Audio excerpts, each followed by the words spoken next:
బుల్బుల్ కథలకు స్వాగతం. కథ పేరు రైతు నేస్తాలు. అప్పటిదాకా నీలంగా ఉన్న ఆకాశం ఒక్కసారిగా మబ్బులు పట్టి నల్లగా మారింది. అడవిలోని జంతువులు భయంతో చెట్ల కిందకు సురక్షిత ప్రాంతాలకు చేరుకున్నాయి. టపటపామంటూ వాన చినుకులు మొదలయ్యాయి. క్రమేపీ వర్షం పెద్దదైంది. చెట్ల కిందకు చేరుకున్న జంతువులు వానకు తడిసి వణకసాగాయి. ఇంతలో మట్టిలోంచి ఒక పెద్ద వానపాము బయటకు వచ్చింది. ఆ వెనకాలే పిల్ల వానపాము చిన్న మట్టి ముద్దను పక్కకు తోసి బయటకు వచ్చింది. దానిని చూడగానే తల్లి వానపాము, "నువ్వెందుకు బయటకు వచ్చావు? నిన్ను బయటకు రావద్దని చెప్పానుగా, నా మాటంటే భయం లేదా?" అంది. దానికి పిల్ల వానపాము, "వాన చూసి చాలా రోజులైంది. ఇవాళ సరదాగా తడవాలనిపించింది. అందుకే బయటకు వచ్చాను. నాకు తడిమట్టితో ఆడుకోవాలనుకుంది" అంది. ఆ వానపాముల వాదనను జంతువులు ఆసక్తిగా గమనించసాగాయి. తల్లి వానపాము పిల్లను ప్రేమగా దగ్గరికి తీసుకుని, "నువ్వు చిన్నదానివి. ఇప్పుడే నీకు ఈ కష్టం దేనికి? భూమి లోపలికి వెళ్ళి హాయిగా నీ స్నేహితులతో ఆడుకో.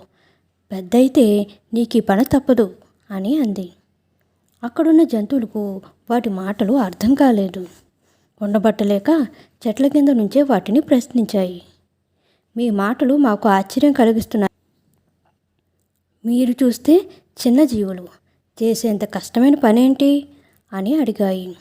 దానికి పెద్ద వానపాము, "దేవుడు మాకు భూమిని సారవంతం చేసే పని అప్పగించాడు" అంది. "సారవంతం అంటే ఏమిటి?" అని తిరిగి ప్రశ్నించాయి జంతువులు. పంటలు పండించేందుకు రైతు నాగలితో నేలను దున్నుతాడు. దానివల్ల నేల సారవంతం అవుతుంది. పై మట్టి కిందకు, కింద మట్టి పైకి చేరడంతో పంటలు బాగా పండుతాయి. మేము రైతుకు మా వంతు సహాయంగా భూమిని గుల్ల చేసి సారవంతం చేస్తాము.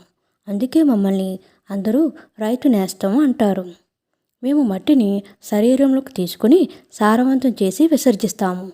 తద్వారా భూమి సారవంతం అవుతుంది. పంటలు బాగా పండుతాయి. ఈ అడవిలో కూడా భూమిని సారవంతం చేసేందుకు నేను లోపల నుంచి బయటకు వచ్చాను. వర్షాకాలంలో మట్టి మెత్తబడుతుంది. త్వరితంగా సారవంతం చేయడానికి అవకాశం ఉంటుంది. అందువల్ల నేను బయటకు వస్తుంటే తాను వస్తానని వెంటబడింది. వద్దని ఎంత వారించినా నన్ను అనుసరించింది. నాతో పాటు భూమిని సారవంతం చేస్తానని అంటోంది. ఈ వయసులో దానివల్ల ఈ పని అవుతుందా? మీరే చెప్పండి" అని జంతువులతో అంది. అప్పుడు జంతువులు తల్లి పిల్ల వానపాములను ఉద్దేశించి, "మాకు ఆహారంగా పండ్లు, దుంపలు అందించడానికి మీరెంతో శ్రమిస్తున్నారు.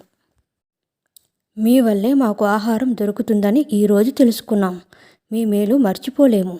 మీరు రైతులకే కాదు, ఈ భూమి మీద సమస్త ప్రాణికోటికి నేస్తాలు" అని మెచ్చుకున్నాయి.